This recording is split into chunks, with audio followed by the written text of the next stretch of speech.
नमस्कार, बहुत स्वागत है आपका। मैं हूं आपके साथ ऋतु ज्ञानवानी। सिस्टम का हिट एंड रन, ये हमने क्यों लिखा है? एक लड़का शराब के नशे में 200 किलोमीटर की रफ्तार से गाड़ी चलाता है, दो लोगों को अपनी गाड़ी से कुचल देता है। आरोपी को जुवेनाइल कोर्ट के सामने पेश किया जाता है और उसे 15 घंटे में जमानत मिल जाती है। इन सब के पीछे कई ऐसे सवाल छिपे हैं जिसे आज न्यूज 18 पूछता है। सबसे पहला सवाल, अगर लड़का नाबालिग था तो पिता ने आखिर उसे गाड़ी कैसे दे दी? दूसरा सवाल, जिस पब में वो पार्टी करने गया था उस पब में नाबालिग को शराब कैसे परोसी गई? क्या ऐसे ही अन्य पबों में शराब परोसी जाती है? इसके पीछे जिम्मेदार आखिर कौन है? पुलिस आखिर कहां है? यह बड़ा सवाल है। तीसरा सवाल है, उस कार का रजिस्ट्रेशन भी नहीं कराया गया था। कार के पास रजिस्ट्रेशन के लिए सिर्फ आरटीओ तक आने जाने की इजाजत थी। ऐसे में पुणे की सड़कों पर बिना रजिस्ट्रेशन की गाड़ी दौड़ती है। बिना रजिस्ट्रेशन कार सड़क पर क्यों निकाली? इसके पीछे कौन जिम्मेदार है? क्या सड़क पर ट्रैफिक पुलिस गाड़ियों की जांच नहीं करती? तो देखिए कहां कहां और कैसे सिस्टम का हिट एंड रन हुआ है। इन सब बातों पर आज चर्चा करेंगे, लेकिन उससे पहले आपको बताते हैं हादसे से जुड़ी एक अपडेट। कब, कैसे, कहां हुआ हादसा, किसकी गई जान, सबसे पहले कहां हुआ हादसा, ये आपको बताते हैं। आइए आपको दिखाते हैं कि आखिर कहां पर हादसा हुआ। कल्याणी नगर पुणे में यह हादसा हुआ और उसके बाद हाहाकार मच गया। कल्याणी नगर पुणे का बताया जा रहा है, महाराष्ट्र का कल्याणी नगर। बाइक सवार दो इंजीनियरों की इस हादसे में मौत हो गई। लड़का और लड़की बाइक पर सवार होकर के जा रहे थे, हादसे का शिकार हो गए। कैसे हुए? तेज रफ्तार गाड़ी आ रही थी और दोनों को कुचलती हुई, घसीटती हुई ले गई और दोनों मासूमों की, इंजीनियर्स की मौत हो गई। यह सवाल सिस्टम पर है कि आखिर तेज रफ्तार गाड़ी क्यों थी? पुणे के मशहूर बिल्डर, जी हां, आरोपी के पिता कौन है? मशहूर बिल्डर हैं पुणे के, और इस पर भी कई सारे सवाल उठ रहे हैं कि मशहूर बिल्डर हैं तो ऐसा रसूख रखते हैं क्या कि नाबालिग को गाड़ी दे दी और सड़कों पर गाड़ी वो नाबालिग दौड़ा रहा है, वो भी नशे में चूर होकर के। कैसे हुआ हादसा? लग्जरी कार ने बाइक को टक्कर मार दी और यह भीषण हादसा हो गया। गाड़ी तेज रफ्तार में थी, 200 की स्पीड में यह गाड़ी थी, जिस वजह से यह हादसा होना बताया जा रहा है। कोर्ट ने आखिर क्या कहा यह भी आपको बताते हैं। 300 शब्दों का निबंध लिखने की सजा, सिर्फ 300 शब्दों का निबंध लिखकर उसे छोड़ दिया गया, बरी कर दिया गया। यह बड़ा सवाल है कि क्या सिर्फ निबंध लिखने से, निबंध मात्र लिखने से क्या यहां पर आरोपी का आरोप खत्म हो जाता है? क्या वो जाने वापस आ जाएंगी जो चली गई हैं? यह बड़ा सवाल यहां पर है कि आखिर एक निबंध लिखने के बाद उसको छोड़ दिया गया। तो ये बड़ा हिट एंड रन का केस जो सामने आया है, इसमें अब कई सारे सवाल उठने लगे हैं कि जो नाबालिग है, नशे में चूर था और सड़कों पर गाड़ी दौड़ा रहा था लंबे वक्त से, और एक दिन वो दिन आया जिस दिन ये बड़ा हादसा हुआ और 2 इंजीनियर की जान चली गई। अब ये देखना बहुत ही ज्यादा महत्वपूर्ण होगा कि इस पर क्या एक्शन लिया जाता है, इन लोगों पर क्या कार्रवाई होती है जो रसूख रखते हैं, अपनी रईसी का रौब दिखाते हैं और सड़कों पर इस तरह गाड़ियां दौड़ाते हैं बिना सोचे समझे। खास चर्चा करेंगे हमारे साथ अखिलेश अवधिया, अनीश के ताऊ हैं जो हमारे साथ जुड़े हैं। अखिलेश जी, मैं ये आपसे ये तो नहीं पूछ सकती कैसे हैं आप, चूंकि जिनके ऊपर बीत रही है वो तो वही जाने, घर का माहौल बहुत ज्यादा अलग होगा। आखिर आखिरी बार अखिलेश की कब बात हुई थी घर पर? मेरी 1.5 महीने पहले बात हुई थी फोन से। क्या कहा था जब अखिलेश से बात हुई थी?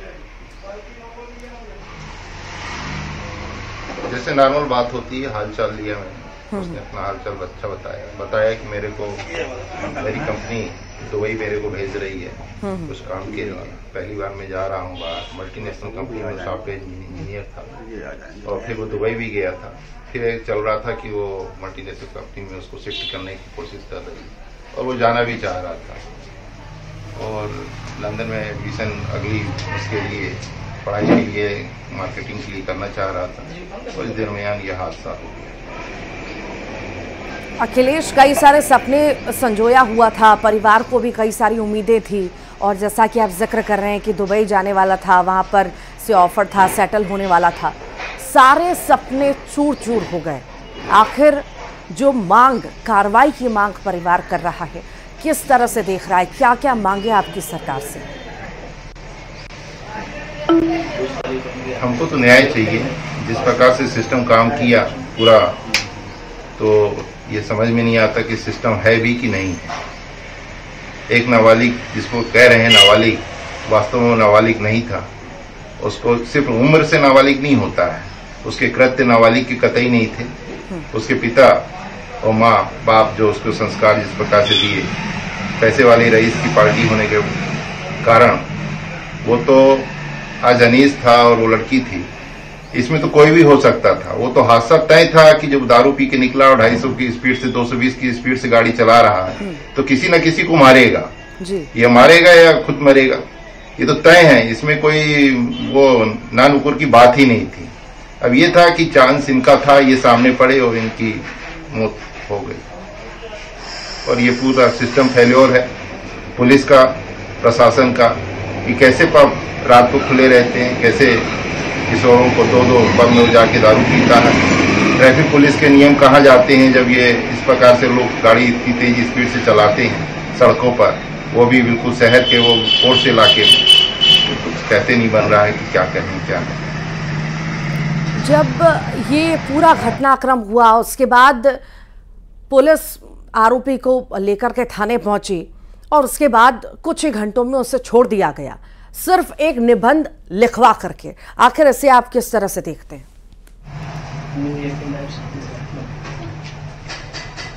जो जुवेनाइल कोर्ट है, जो जुवेनाइल कोर्ट में जो बोर्ड बैठता है, वो उतने काबिल लोग शासन प्रशासन ने या न्यायालय ने नहीं बैठा रखे हैं कि वो तथ्यों को उस प्रकार से निष्कर्ष निकालें, या पुलिस ने उस प्रकार से अपने तथ्य नहीं रखे न्यायालय में कि वो सही निष्कर्ष निकाल पाते। और ये एक मजाक सा बन के रह गया। 2 सॉफ्टवेयर इंजीनियरों की हत्या हो जाती है और उसको ये बेल इस बेस पे मिल जाती है कि नहीं, वो 300 शब्दों का निबंध लिखे और उसको साइट्रिक के पास जाए और ट्रैफिक पुलिस में जाए और वहां 15 दिन के अपने उनके साथ काम करे और देखे समझे। ये एक मजाक, ये उनके लिए है जो वास्तव में किशोर हैं, जिसने दारू नहीं पी थी, जिसके पास ड्राइविंग लाइसेंस था, जिसका गाड़ी का रजिस्ट्रेशन है। वो उनके लिए इस प्रकार से नियम कानून के लिए, जिनके पास कुछ नहीं था। और वो तो सुसाइडल बम था एक प्रकार से, ये न्यायालय को देखना चाहिए था। और वो 17 जो उसका पुलिस की भी यहाँ कमी है, वो डॉक्टर की भी कमी है। 2 पब में वो दारू पी रहा है और पुलिस ने कब उसका मेडिकल कराया कि उसकी रिपोर्ट निगेटिव आती है। ये बिल्कुल एक सिस्टम समझ में नहीं आता कि वास्तव में पुलिस है भी कि नहीं, और डॉक्टर साहब को कुछ मिला कि नहीं। ये बड़ा एक वैसा प्रश्न है। और पुलिस ने वहाँ नेगेटिव रिपोर्ट की रिपोर्ट कैसे के आधार पर उनको बेल मिली, किस प्रकार से बेल आउट हो गया, ये समझ से परे। बड़े महानगरों की हम बात करें तो व्यवस्थाएं, कानून व्यवस्थाओं की बात करें तो बहुत तारीफ की जाती है कि सब कुछ व्यवस्थित है, यहाँ के प्रशासन बहुत ज़्यादा सजग रहता है, तत्काल रूप से कार्रवाई होती है। जिस तरह की तस्वीर हमने देखी, 2 बच्चों की जान चली जाती है, क्या आप यहाँ पर मानते हैं कि यहाँ पर रईसी रसूख ऐसे रईसों का बहुत ज़्यादा चलता है और इसी वजह से कहीं ना कहीं कई सारी परेशानियां यहाँ पर होती हैं और लोगों की जान भी चली जाती है? संरक्षण कुल मिलाकर के इनको मिलता है? जी, इस केस में तो पूर्णतः है ये दिख रहा है कि रईसी का रसूख सर चढ़कर बोलता है। जब उनकी डेथ होती है स्पॉट पे, वो पकड़ा जाता है तो पुलिस उसको अगले दिन 15 घंटे के अंदर उसको पेश करती है और उसमें जुवेनाइल कोर्ट बैठती है और उसने इस प्रकार का हंसी मजाक टाइप का के निबंध लिखी और इस प्रकार से उसको बेल आउट हो जाता है। इधर तो ये है, इधर उसके परिजन हैं जिनको हमको सूचना मिलती है 4 बजे। हम यहाँ से गाड़ी से चलते हैं, हमको कोई फ्लाइट भी नहीं मिलती है वहाँ से, जबलपुर से हम लेना चाहते हैं, उनकी 8 बजे तक वो फ्लाइट नहीं मिल पाती। हम बाई कार आते हैं और वहाँ तक पहुँच भी नहीं पाते हैं। उसकी बुआ बॉम्बे से, उसके फूफा वहाँ पहुँचते हैं हॉस्पिटल में हॉस्पिटल में हम गुहार लगाते हैं कि भाई उनको बॉडी के लिए एक रेफ्रिजरेटर हमको या बॉडी को दे दिया जाए, क्योंकि पोस्टमार्टम आप अभी नहीं कर रहे हैं। तो वो 9:30 बजे तक उस दिन आपको सुबह गुजरात की घटना है, बॉडी के लिए उसको रेफ्रिजरेटर के लिए डिकम्पोज होती जाती है बॉडी। ये चौथे दिन हमारे शहर में बॉडी उसकी ये पोजीशन रहती है कि हम उसको उठा रख नहीं सकते। ये जो वहाँ का सिस्टम है हॉस्पिटल का, तो क्या कोई बाहर का लड़का है किसी का एक्सीडेंट हो जाता है, परिजन नहीं होते हैं, उसकी पहुंच नहीं पाती, तो क्या उसको उसकी बॉडी को भी इतना सम्मानजनक तरीके से नहीं रखा जा सकता? उसको पोस्टमार्टम के पहले कौन सी ऐसी कानून है और विधाएं हैं कि भाई उनको कि हम बिना पोस्टमार्टम के उसको वहां नहीं रख सकते कि बॉडी इसकी वो हो जाएगी, ऐसा हो जाएगा। वहां का उन्होंने ये बोला परिजन को कि नहीं, हम उसको जब तक पोस्टमार्टम नहीं हो जाता हम कुछ नहीं कर सकते हैं। तो पोस्टमार्टम होना और तब होगा जब उसकी बॉडी संरक्षित रहेगी। इस प्रकार का और भी सिस्टम देखना, जो रिपोर्ट करने गए तो आसानी से रिपोर्ट नहीं लिखी गई। जब सोशल मीडिया में और उसमें चलने लगा तो रिपोर्ट लिखी गई। रिपोर्ट भी जिस प्रकार के चार्जर लिखना चाहिए था कि दारू पी रहा था, रिपोर्ट में कहीं भी इस बात का जिक्र नहीं। अखिलेश जी, मैं यहाँ पर आपको रोकना चाहूंगी, आपके पास वापस लौटूंगी। इसी बीच बड़ी जानकारी दर्शकों को दे दे, आपको भी बता दें, Pune hit and run case में बड़ा खुलासा हुआ है। आरोपी अग्रवाल परिवार का अंडरवर्ल्ड कनेक्शन बताया जा रहा है। आरोपी के पिता सुरेंद्र अग्रवाल का छोटा राजन से संबंध भी रहा है। भाई के साथ संपत्ति विवाद में ली थी छोटा और राजन की मदद। छोटा राजन के खास गुर्गे विजय से की थी बैंक में मुलाकात। ये बड़ी जानकारी इस वक्त निकल करके सामने आ रही है। बड़ा खुलासा, आरोपी अग्रवाल परिवार जो है वो अंडरवर्ल्ड कनेक्शन इसका सामने आया है। आरोपी के पिता सुरेंद्र अग्रवाल का छोटा राजन से संबंध रहा है। भाई के साथ संपत्ति विवाद में जो है छोटा राजन की मदद के द्वारा ली गई थी। छोटा राजन के खास गुर्गे विजय से बैंक में मुलाकात भी इसकी हुई थी। ये बड़ी जानकारी इस वक्त आपको दे रहे हैं। रईसों का रसूख ये तो दिख ही रहा है, साथ ही साथ परिवार का अंडरवर्ल्ड कनेक्शन भी सामने आया है। अखिलेश जी हमारे साथ लगातार जुड़े हुए हैं, अनीश के ताऊ हैं। अखिलेश जी, आपने भी सुना होगा कि अंडरवर्ल्ड कनेक्शन इनका सामने आया है। आखिर जो हम बात कर रहे थे कि इनका रसूख रईसजादों का जो है, जो इतना आसमान छू रहा है, इतना बढ़ता जा रहा है, कहीं ना कहीं से संरक्षण है, कहीं ना कहीं सपोर्ट है, अंडरवर्ल्ड कनेक्शन भी यहां पर कहा जा रहा है। किस तरह से देखते हैं आप? ये तो स्वाभाविक बात है, जब अनलीगल काम होता है तो अनलीगल लोगों से इन लोगों के रिलेशन होते हैं। जो बड़े बड़े प्रॉपर्टी डीलर होते हैं, जो बिल्डर होते हैं, ये कहीं ना कहीं से अंडरवर्ल्ड का इनका कनेक्शन होता है। मदद इनको इनके पार्टनर वहां से लेते रहते हैं और जिसके दम पर इनका बिजनेस और इतना बड़ा रसूख खड़ा रहता है। और प्रशासन इसीलिए इनमें इतनी आसानी से हाथ नहीं डालता। वो तो कल एक्सीडेंट हुआ और ये हुआ कि इसके पहले भी वो गाड़ी चलाता रहा होगा। क्या ट्रैफिक पुलिस या कोई इस प्रकार के जो कभी पकड़ नहीं किया? जगह जगह डिजिटल आजकल कैमरे लगे हुए हैं जो स्पीड को नोट करते हैं। तो और बिना रजिस्ट्रेशन की गाड़ी, बिना ड्राइविंग लाइसेंस के, तो ये रसूख का ही तो कमाल है कि वो तो जब हत्या हो जाती है तब आज ये पता पड़ रहा है। ऐसे तो और लोग होंगे। ये तो एक उदाहरण है समाज के सामने छोटा सा। ये बड़े शहरों के लड़कों को अब सोचने की बात हो गई है, उनके पेरेंट्स को, कि हम बड़े शहरों में इस प्रकार से अपने बच्चों को भेजें कि ना भेजें। और अखिलेश जी, सवाल यहाँ पर यह भी है कि कुछ ही देर बाद, कुछ ही घंटों में कोर्ट का बड़ा फैसला भी आ जाएगा, जुनाइल कोर्ट का। क्या उम्मीदें आखिर आपको हैं? चूंकि सिस्टम पर भी आप सवाल खड़ा कर रहे हैं, प्रशासन पर भी, तो क्या लगता है, क्या जो आपकी मांगे हैं, जो आप चाहते हैं न्याय, वाकई में आज जो फैसला आएगा वो क्या उसके अनुरूप होगा? क्या उम्मीदें हैं आपको? देखिए, जिस प्रकार का केस है और जिस प्रकार के तथ्य यहाँ निकल के आ रहे हैं, तो उसको जैसे निर्भया कांड में हुआ था, न्यायालय की फाइंडिंग्स हैं कि 18 साल से 17 साल से ऊपर 8 महीने का है लड़का, 7 महीने का, तो उसको एडल्ट माना जाना चाहिए। यहाँ जो जुवेनाइल कोर्ट है या किस प्रकार का उन्होंने ये सोचा और इसको वो नहीं माना, माइनर माना, ये एक बड़े वैसी बात है। अब इस पर कोर्ट के आदेश पर मैं क्या टिप्पणी कर सकता हूँ।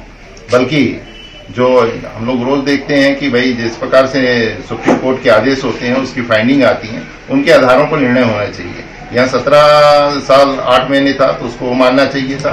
और इसमें तथ्य थे कि वो खुद दारू पीने गया था, किसी ने उसको बुलाया, निमंत्रण नहीं दिया था। और उसके पास ये इतना बड़ा बच्चा था, वो जानता था कि मेरे पास ड्राइविंग लाइसेंस नहीं है, मेरे को गाड़ी नहीं चलाना चाहिए। ये भी जानता था कि मेरे गाड़ी का रजिस्ट्रेशन नहीं है, मेरे को गाड़ी नहीं चलाना चाहिए। तो उसके जो पूरे कृत्य हैं वो एडल्ट के कृत्य हैं, न कि किसी माइनर के कृत्य हैं। इसलिए इस प्रकार का जो निर्णय हुआ वो बड़ा ही दुखदायी है। हम लोगों के लिए तो बहुत ही पीड़ादायक है कि हम लोग अंत्येष्टि भी नहीं कर पाए और उसको जो हत्या किया है एक प्रकार से, उसको बेल मिल जाती है और घर में वो अपने चला जाता है, निबंध लिखता है और पुलिस के साथ अपने गाय बगाए ट्रेनिंग करता है। इस प्रकार का निर्णय जो वहाँ बैठे हुए लोग हैं, जो जुवेनाइल कोर्ट में जो एक बोर्ड बैठता है, उनकी सूक्ष्म जो विश्लेषण करना चाहिए तथ्यों का, उनको ये भी वो प्रभावित थे या उनमें क्षमता नहीं है, मैं नहीं कह सकता कि वो क्या सोच के उन्होंने इस प्रकार का उन्होंने कंडीशन दिया। क्या लगता है, आप सभी क्या सोचते हैं, आखिर किन किन पर कार्रवाई होनी चाहिए? संलिप्तता तो क्योंकि बहुत सारे लोगों की है, चाहे हम जहां पर शराब पब में पी गई वहां पर भी आखिर कैसे नाबालिग को शराब परोसी गई। बाप को पता था कि बच्चा नाबालिग है, फिर भी उसके हाथ में गाड़ी दे दी गई। पता था दारू पीता है, शराब का सेवन करता है, फिर भी गाड़ी दे दी गई। नालायक औलाद है, फिर भी गाड़ी दे दी गई। क्या अपनी बच्चों की हरकतों से ऐसा बाप वाकिफ नहीं होगा और बिना वाकिफ हुए क्या ये कर दिया गया? क्या लगता है किन किन पर यहाँ पर कार्रवाई होनी चाहिए? तो कानून है कि भाई पिताजी को ये सोचना चाहिए कि मेरे लड़का दारू पीता है, नाबालिग है, लाइसेंस नहीं है, मैं उसको इतनी बड़ी गाड़ी न दूं। ये वो तो इसमें क्या कहते हैं सहयुक्त के रूप में इन्वॉल्व है। ठीक है, आज अनीस गया है, ये तो कोई भी जा सकता था। जो भी सड़क में चलेगा उसकी जान खतरे में है। ये देख के इस केस से ये समझ में आ रहा है कि जान अपनी हथेली में लोग लेके सड़कों में चल रहे हैं। यदि इस प्रकार से रईस जादों को कंट्रोल नहीं करता है शासन प्रशासन तो, और एक नई जुवेनाइल कोर्ट में तक नई प्रॉपर्टी स्टेब्लिश करने की कोशिश की है। जो सुपारी किलिंग होती है, इस प्रकार का एक नया इन्होंने एक इजाद किया है कि किसी भी नाबालिग को पकड़ो, उसको कुछ पैसे दे दो, बोलो कि भैया इसको का गाड़ी चढ़ा दो और तुमको बेल में आउट करवा लूंगा। ये एक नई प्रकार की सुपारी किलिंग का एक नया फंडा इन्होंने इजाद करके दिया। ये समाज के बीच में बहुत बड़ी एक क्या कहें कि क्या वो तय करना चाह रहे हैं। एक नया, अभी तक तो गोली बंदूक से मारा जाता था लोगों को, ये नया उन्होंने एजेंडा ये समाज के बीच में आया और ये समाज के लिए बहुत ही दुखदायी है इस प्रकार का कृत्य कि ये माफिया से जुड़े हुए हैं या इस प्रकार की खबरें आ रही हैं। तो माफिया इसका बहुत, इस कानून का जुवेनाइल को जो आज इस प्रकार से बेल मिली है, इसका दुरुपयोग करेगा। वो किसी भी नाबालिग को पकड़ेगा और बोलेगा बेटा इसको चढ़ा दो और मैं तुम्हारी बेल करा दूंगा। ये सुपारी किलिंग का एक नया तरीका होगा जो समाज के लिए बहुत ही खतरनाक होगा। हमें लगता है थोड़ा इंतजार कोर्ट के फैसले पर भी हमें करना चाहिए और भरोसा रखना चाहिए। इस वक्त दुख की घड़ी है, सभी बहुत ज़्यादा उदास हैं। घर में माँ रो रही है, तस्वीरें में लगातार देख रही थी अनीस की माँ की कि वो कितना बिलखते हुए रो रही थी और कह रही थी मेरे बेटे को वापस ले आओ। क्या क्या चीज़ें हैं जो बहुत ज़्यादा इस वक्त याद आ रही हैं अनीस की?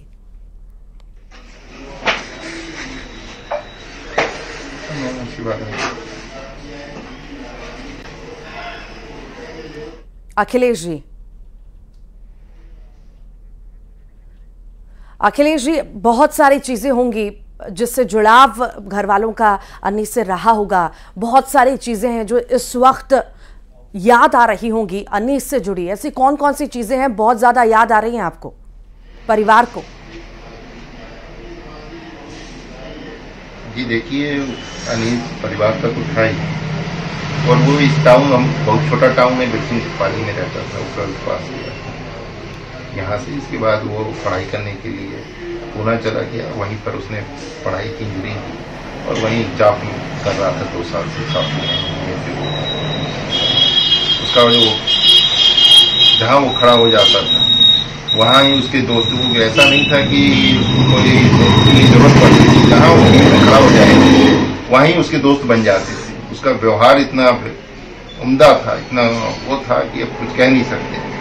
इसलिए उसको जो कंपनी है अपने ऊपर की भेज रही थी रिलेशन की उसमें कि भाई इसका जो व्यवहार है बहुत व्यवहार कुशल है बात करने में, इसलिए उसको प्रमोशन पर प्रमोशन दे रही थी। वो कंपनी बड़ा पैकेज दे के बाहर भेज रही थी। यहाँ भी यही पोजीशन थी। घर में भी जब भी कहीं आता था कार्यक्रम में तो पूरा कार्यक्रम का भार और पूरा मैनेजमेंट वही संभालता था। अब वो तो क्या बहुत चुलबुला था, लोगों से घुल मिल जाता था बहुत जल्दी, बहुत सारी बातें करता था, व्यवहार अच्छा था। न सिर्फ परिवार और जो उसके दोस्त भी होंगे सभी उसे याद कर रहे होंगे। घर पर आप कह रहे हैं कि 2 साल से वो बाहर था, फ्रीक्वेंटली घर पर भी आता रहता होगा। आखिरी बार कब वो घर आया था, मध्य प्रदेश कब अपने घर पहुंचा था? अभी महीने भर पहले आया था। कैसा था, खुश था, क्या बातचीत कर रहा था? बहुत ही खुश था। अपनी माँ से भी बताया था कि मेरे को कंपनी बाहर भेज रही है और इसके बाद फिर भेज देगी। और वो अभी जब दुबई से वापस आया था तो ये फोन में 3 दिन पहले ही बताया था कि मैं सबके लिए सामान लेके आया हूँ। और वो सामान आज भी वहीं पर उसके कमरूम में है। बहुत सारे उसने परफ्यूम अपने भाई बहनों के लिए छोटे मिलाए थे जो उसके माँ फूफा मौसी के हैं। और वो सब इंतजार में थे ये घटनाक्रम हुआ और इस प्रकार की हादसा की सूचना। सभी से इतना जुड़ाव लगाव, इतने सारे तोहफे लेकर आया कि मैं घर जाऊंगा, अपने माता पिता भाई बहनों को ये सब तोहफे दूंगा जो बाहर से मैं दुबई से लेकर आया हूँ। सभी को इंतज़ार होगा कि कब मेरा बच्चा घर आएगा और हमसे आकर के मिलेगा, कैसी वो यात्रा उसकी रही बाहर की और हमारे लिए क्या क्या लाया है। ये सब को लेकर भी चर्चा हो रही होगी। अभी अनीस की माँ की क्या हालत है, क्या वो कह रही हैं? देखिए अभी उनकी हालत उतनी सही नहीं है। जैसे उनको याद आता है वो रोटी खाती हैं और मूर्छित हो जाती है। तो उनको समझाना बड़ा एक दुष्कर काम है कि आज उनका बच्चा नहीं और विभिन्न प्रकार की यादें बच्चे ही था। मैं क्या बताऊं क्या क्या यादें। अखिलेश जी, जो पूरा घटनाक्रम हुआ, जान चली गई अनीस की, आखिर जब ये घटनाक्रम हुआ उससे पहले कब घर पर उसकी बातचीत हुई थी या चर्चा हुई थी, कहाँ जा रहा था, इस बारे में कुछ जानकारी दी होगी? नहीं, उस दिन तो नहीं हुई थी, उसके 3 दिन पहले ही हुई थी। माँ से चर्चा हुई थी। माँ ने बताया कि फ़ोन किया था कि ऐसा ऐसा आना है और इस प्रकार से मैं दुबई गया था और वहाँ से ऐसे ऐसा लाया हूँ, ये रखा हुआ है और मिलना चाहता हूँ, आना चाहता हूँ। ये सब माँ से ज़्यादा उसका इंट्रैक्शन था और माँ से ही बातें होती थी। पिताजी से तो उतनी बातें नहीं होती। माँ से वो रोज ही लगभग बात करता था दूसरी। न्यूज़ 18 पर इस वक्त आप बैठे हैं, पूरा देश आपको सुन रहा है। आखिर आप क्या कहना चाहेंगे, क्या क्या आपकी मांगे हैं, एक बार बताइए आप। सिस्टम को एक मुहिम चला के फ्रेश करने की आवश्यकता है, रिफ्रेशमेंट की आवश्यकता है। कानून तो बहुत बने हैं, जो उसको लागू कराने वाली एजेंसियां हैं सब फेल्योर है पूरा टोटल। इस घटनाक्रम से देखने में आता है। कानून बने होंगे कि पब की टाइमिंग क्या होना चाहिए, किसको दारू पिलानी है किसको नहीं पिलानी, कानून बना है नाबालिग को नहीं पिलाना है, क्या टाइमिंग है ये भी है। ट्रैफिक रूल्स बने हैं, आरटीओ के दफ्तर से गाड़ी रजिस्ट्रेशन के बिना एजेंसी से नहीं निकल सकती है जी। आरटीओ का रूल है कि बिना ड्राइविंग लाइसेंस के नहीं चलाया जा सकता है। कंट्रोल करने का काम ट्रैफिक पुलिस का है, ट्रैफिक पुलिस को कंट्रोल नहीं करती है। आरटीओ बिना रजिस्ट्रेशन की गाड़ी को चलने देता है। तो सिस्टम वो कानून तो सब बने हैं, बल्कि सिस्टम का पूरा फेल्योर है। एक्सीडेंट होता है और कहीं ना कहीं इसमें सुधार की जरूरत है।